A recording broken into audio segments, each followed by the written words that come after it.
Assalamu alaikum. Peace be upon you. Hi there, my. Welcome, welcome, welcome. So, there are questions that I get asked again and again as a Muslim, and I've tried to answer them, and people have given me feedback that, you know what, I always wanted to know that Muslims are great, but there were just some questions that I couldn't answer out of my own, like I just didn't know much about the topic. And they said, thank you, Anzar. You answered those questions for me. And now I know that Muslims are great, just like I always wanted to believe, right? So I thought about it and I was like, man, I gotta make a video on this.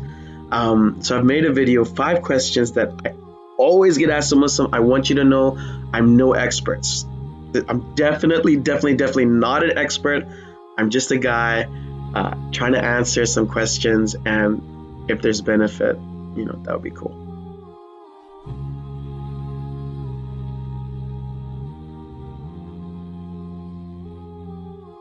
Question 1. Why are there so many Muslim terrorists? Well, let's be objective here. Yes, there are some Muslims doing heinous, unthinkable crimes across the world. But how many are there? Well, an article on CNN had the following quote: "If we tally up the low and high estimates for all these groups, we can begin to have a sense of the total number of jihadist militants that are part of formal organizations around the globe. We found that on the low end, an estimated 85,000 men are fighting in jihadist groups around the world. On the high end, 106,000. So, the highest legitimate estimate they can come up with is 106,000 Muslim terrorists. Now, this is a problem. Terrorists are bad news and they need to be stopped. But let's compare that with, that number with the number of Muslims across the globe. The Muslim population worldwide is estimated at 1.6 billion. So assuming the biggest estimate that 106,000 of these Muslims are terrorists, what percentage of the population is that? Well, some of our high school math will tell us that 106,000 out of 1.6 billion converted to a percentage is a low 0.007%. But let's say you don't believe CNN. You're thinking it must be more. It must be more than 106,000. Fine. I'll entertain your paranoia. Just to put your mind at ease, let's go to the furthest limits of your imagination and consider that there are not 106,000 Muslim terrorists, not 500,000 Muslim terrorists, not 1 million Muslim terrorists. Let's say there are 1.5 million Muslim terrorists. Even then, that would still only be 0.1% of the entire Muslim population. Have a look at the figures I quoted. I am not exaggerating, and I'm not trying to pull wool over your eyes. It is an established fact that there are 1.6 billion Muslims in the world. No matter how scared you are of them, you must know that there isn't more than 1.5 million terrorists out there. No one has given that high an estimate. No one. I'm just keeping it there for argument's sake. So we've established that less than 0.1% of Muslims are terrorists. Even when you take the most paranoid numbers possible, 0.1%, that's 1 in every 1,000 Muslims. Think about that.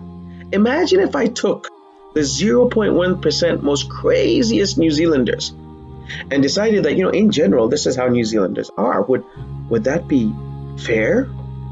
Wouldn't it make sense to judge us as the rest of us behave, not the craziest 0.1%? Terrorism is a problem. It is a problem. As I said before, 106,000 terrorists is a problem. Muslims are very aware of this. They're killing more Muslims than anyone else.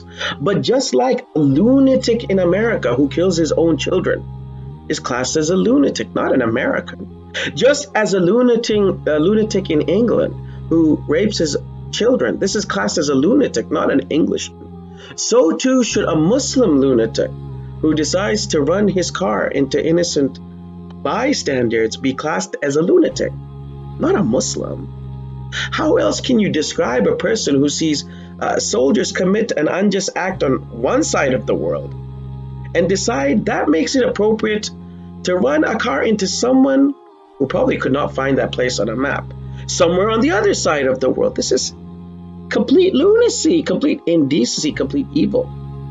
But these people have always existed and will always exist amongst every nation, amongst every people. In every 1,000, you'll always find one or two who do things that defy humanity itself. How senseless an act of violence. We should say this. How inhuman this is. We should say this. But if that was the narrative, I guarantee you, there would be 1.6 billion Muslims saying it with you. Yet the world has chosen, especially the media, to brand all of us with the same branding as the most heartless amongst us. This has made many of us, many Muslims, feel bitter, targeted. It's just not fair. As I said before, please judge us as the rest of us behave, not the craziest 0.1%.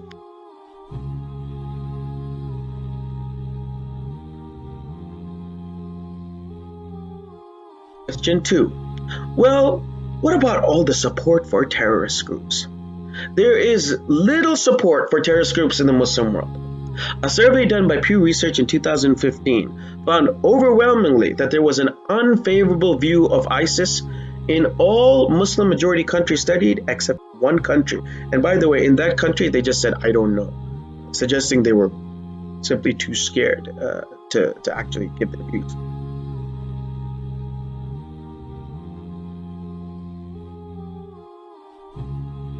Question 3. You have to admit the Quran can be taken that way. Possibly. But all documents can be misinterpreted. In the 1400s, propaganda artists used the Bible to justify the oppression and persecution done during the Spanish Inquisition. They used the Bible to justify terrible acts such as the murder of Jews, the murder of Muslims, even the murder of other Christians.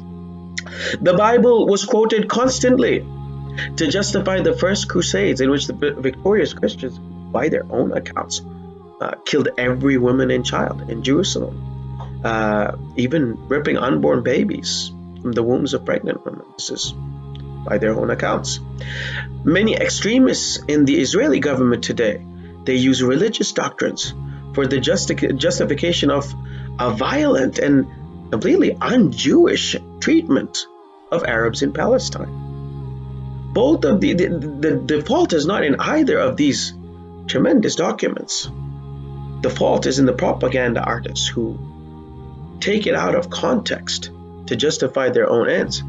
Even if we step away from religious documents, let us look at the American Constitution, one of the great documents I've had the pleasure of reading.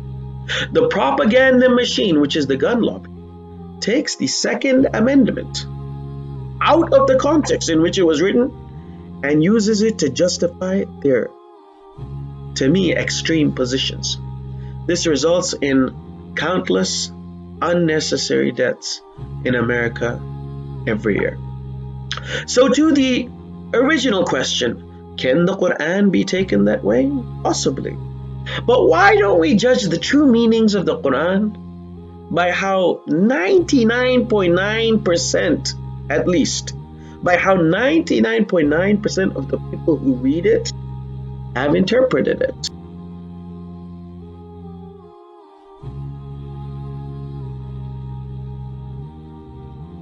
Question 4. How come Muslims don't condemn terrorism? They do. The following quote from a Huffington Post article serves as an example. Almost 70,000 Muslim clerics have come together to pass a fatwa, that's a legal ruling, against global terrorist organizations, including the Taliban, Al-Qaeda, and the militant group which calls itself the Islamic State. The idea that Muslims aren't condemning terrorism is a myth, caused by media bias in reporting it. A little bit of research will show you that the overwhelming majority of Muslim scholarship is dead against terrorism. Now, one thing we cannot do, and I believe this is the same case for our Christian brethren, we cannot judge the sinner, but rather the sin. According to our belief structure, we are not in the business of judging others. That's only God does that. What we can do is hate the crime. And this is what our scholarship and our people have done and will continue to do. So these are some of the questions I commonly get asked as a Muslim. The answers given are simply my opinion, and I'm simply a layman trying to do my best. I don't want anyone to think that I'm some sort of expert. One thing I definitely do need to say though, I love New Zealand and I love New Zealanders. And I want you guys to know how truly awesome you are.